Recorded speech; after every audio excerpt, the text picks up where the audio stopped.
دوستو، امید ہے کہ آپ حضرات خیر و عافیت سے ہوں گے، خوش ہوں گے۔ اللہ تبارک و تعالی آپ سبھی حضرات کو سلامت سے رکھے، خوش رکھے۔ آج میں آپ حضرات کی خدمت میں کچھ سوال لے کر حاضر ہوا ہوں۔ پہلا سوال تو یہ ہے کہ مسبوق کسے کہتے ہیں؟ اس سوال کا جواب یہ ہے کہ جس شخص کی امام کے پیچھے کوئی رکعت چھوٹ جائے اس کو مسبوق کہتے ہیں۔ دوسرا سوال یہ ہے کہ مسبوق جس امام کے پیچھے نماز پڑھ رہا ہے اس امام کے اوپر سجدہ سہو واجب ہے، اور اس کی دو صورتیں ہیں، یا تو سجدہ سہو واجب مسبوق کے شامل ہونے سے پہلے ہوا ہوگا یا بعد میں۔ تو دونوں صورتوں میں کیا مسبوق امام کے سجدہ سہو سے پہلے جو سلام ہوتا ہے وہ سلام امام کے ساتھ پھیرے گا یا نہیں؟ اس سوال کا جواب یہ ہے کہ مسبوق امام کے سجدہ سہو سے پہلے جو سلام ہوتا ہے وہ سلام نہیں پھیرے گا۔ ہاں، امام کے ساتھ سجدہ سہو کرنا لازم ہوگا۔ تیسرا سوال یہ ہے کہ اگر مسبوق کو یاد ہے کہ میری کچھ رکعت چھوٹ گئی ہے، چاہے ایک ہو، دو ہو، جتنے بھی رکعت ہو، اس کو یاد ہے کہ میں مسبوق ہوں، میری کچھ رکعت چھوٹ گئی ہے، لیکن اس کے باوجود بھی امام کے سجدہ سہو سے پہلے جو سلام ہوتا ہے وہ سلام پھیر دے امام کے ساتھ، تو کیا مسبوق کی نماز ہوگی یا نہیں؟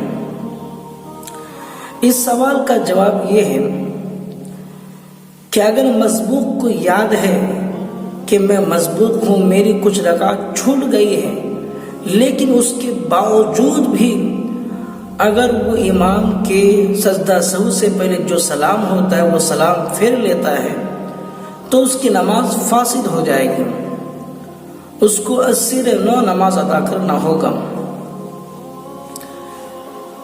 چوتھا سوال یہ ہے کہ اگر مسبوق کو یاد ہی نہیں ہے کہ میں مسبوق ہوں تو اس کی دو صورتیں ہیں۔ ایک صورت تو یہ ہے کہ اس کو یاد ہی نہیں ہے کہ میں مسبوق ہوں، لیکن جب امام سجدہ سہو سے پہلے جو سلام پھیرتا ہے اس سلام میں امام کے ساتھ ساتھ سلام پھیر لیتا ہے، تو اس صورت میں مسبوق کی نماز صحیح ہو جائے گی، اس کے اوپر سجدہ سہو بھی لازم نہیں ہوگا، اس لیے کہ وہ امام کی تابعداری کی ہے اور وہ مقتدی ہے، مقتدی کی غلطی کی وجہ سے سجدہ سہو لازم نہیں ہوتا ہے۔ اور پانچواں سوال یہ ہے کہ مسبوق کو تو یاد نہیں ہے کہ میں مسبوق ہوں، لیکن امام کے سجدہ سہو سے پہلے جو سلام ہوتا ہے وہ سلام پھیرنے کے بعد وہ سلام پھیرتا ہے، تو پھر اس ایسی صورت میں مسبوق کے اوپر سجدہ سہو لازم ہوگا۔ دوستو، یہ مسائل ایسے ہیں کہ اکثر لوگ ان مسائل سے واقف نہیں ہیں، اکثر لوگ ان مسائل کو جانتے نہیں ہیں، جن کی وجہ سے لوگ اپنی نماز کو خراب کر لیتے ہیں، نماز کو برباد کر دیتے ہیں، نماز کو بیکار کر دیتے ہیں۔ اس لیے میرے بھائی اور دوستو، آپ سبھی حضرات سے ریکویسٹ ہے، درخواست ہے کہ اس ویڈیو کو زیادہ سے زیادہ شیئر کریں تاکہ لوگوں کو مسائل کا صحیح علم ہو جائے، لوگ اپنی نماز میں غلطی ہونے سے بچ جائے، لوگ اپنی نماز کو صحیح کر لیں۔ دوستو، ہمارے چینل میں آپ نئے ہیں تو پلیز سبسکرائب کر لیں تاکہ ہر آنے والی ویڈیو آپ تک آسانی سے پہنچ جائے۔ السلام علیکم ورحمۃ اللہ۔